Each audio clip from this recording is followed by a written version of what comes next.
আসসালামু আলাইকুম, I am Jimmy from Jimmy's mirror. আজকে আপনাদেরকে দেখাবো ক্রিসপি চিকেনের একটা রেসিপি। সেটার জন্য আমি 2টা মুরগি নিয়েছি।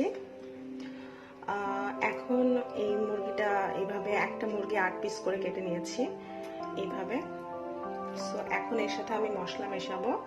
আমি ফার্স্ট দিয়ে দিই আদা বাটা। 2টা চিকেনের জন্য আমি আদা বাটা দিলাম 2 চা চামচ, 3 চা চামচ, 2 চা চামচ, আর একটু সামান্য, বেশি দিব না, দিলাম। এরপর দেব হচ্ছে রসুন বাটা। রসুন বাটাও তাই 2 চা চামচ দিয়ে দিলাম। এই চিকেনটা অনেক বেশি মজা হয়। আর টমেটো সস দিব 1 টেবিল চামচ, 2 টেবিল চামচ টমেটো সস দিয়ে দিলাম। এখানে এখন দিব আমি গোলমরিচ গুঁড়া। এখানে 1 টেবিল চামচের একটু কম গোলমরিচ গুঁড়া দিয়ে দিলাম। এখানে সয়া সস রেখেছি 2 টেবিল চামচ।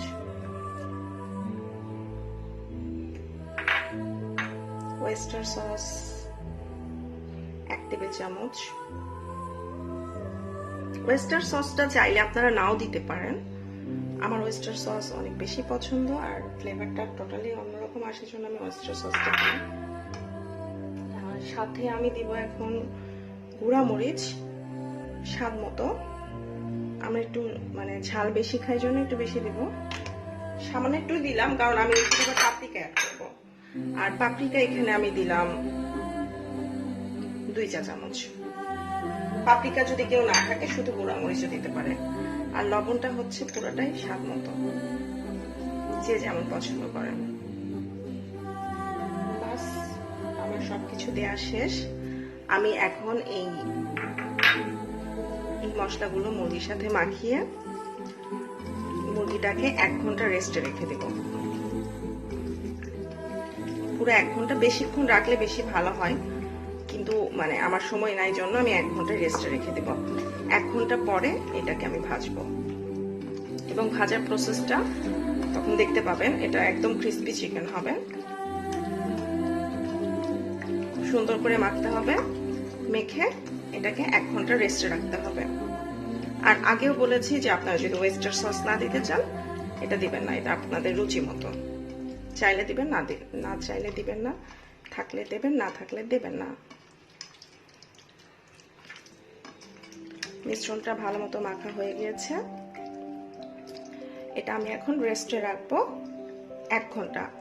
আর আপনারা যদি 2 ঘন্টা বা 3 ঘন্টা রেস্টে রাখতে চান সেক্ষেত্রে ফ্রিজে রাখবেন, নর্মাল ফ্রিজে রাখবেন। 1 ঘন্টা মেরিনেট করে রাখার পর চিকেনগুলো আমি আবার আসলাম।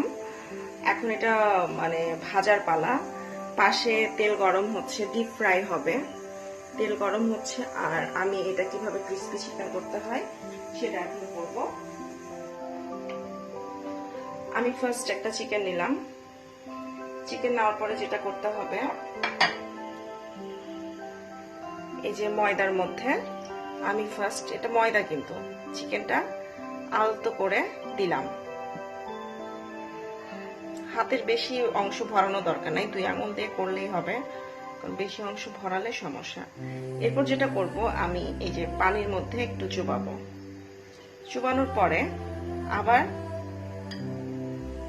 একবার কোটিং করে নেব। এইভাবে হালকা করে কোটিং করছি যাতে বেশি ময়দা না লাগে প্রতিবার।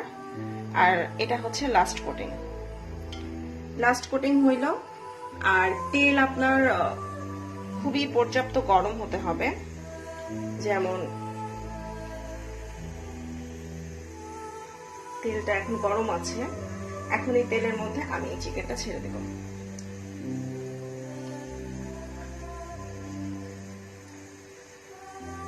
এইভাবে চিকেনগুলা গোল্ডেন ব্রাউন করে ভেজে নিতে হবে।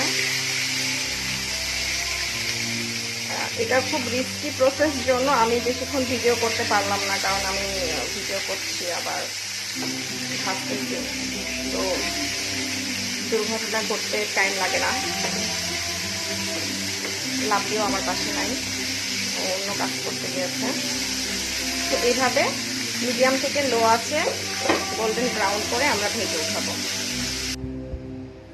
প্রথমে ময়দার মধ্যে 2 আঙুলে কাজ করলে ভালো হয়, আটাটা বেশি নষ্ট হয় না। জাস্ট এইভাবে আস্তে করে কাজ করলে বেটার হয়। ফার্স্ট আমি একটু ময়দার মধ্যে এটা মাখিয়ে নিলাম ভালো করে, দেন পানির মধ্যে চুপিয়ে আবার দিয়ে দিলাম। জাস্ট এইটুকুই, বেশি কোটিং এর দরকার নাই। বেশি কোটিং করলে লেয়ারটা অনেক মোটা হয়ে যায় ময়দার, তখন ক্রিস্পিনেসটা আর থাকে না ঠিক মতো। মানে আমি এটাই পছন্দ করি, অনেকগুলা লেয়ার দিতে পারে, বাট এটাই ঠিক আছে। এখন এটা তেলটা মোটামুটি ভালো গরম আছে, সো এখানে ছেড়ে দিলাম।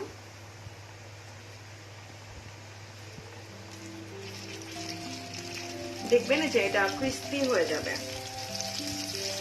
একটাই ভালো করে দেখাই, দেখতে পাচ্ছেন যে এটা একদম ক্রিস্পি একটা ভাব চলে আসছে।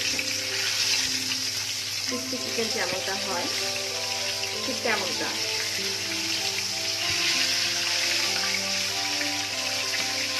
এইভাবে একই আঁচটা খুবই কমিয়ে দিতে হবে, একদম মিডিয়াম আর লো মাঝামাঝি রেখে আমি সবগুলো দিয়ে ভাজবো।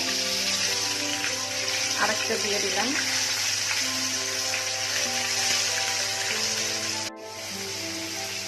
এই চিকেনটা হয়ে গিয়েছে, এখন এটাকে আমরা রেখে ফেলবো।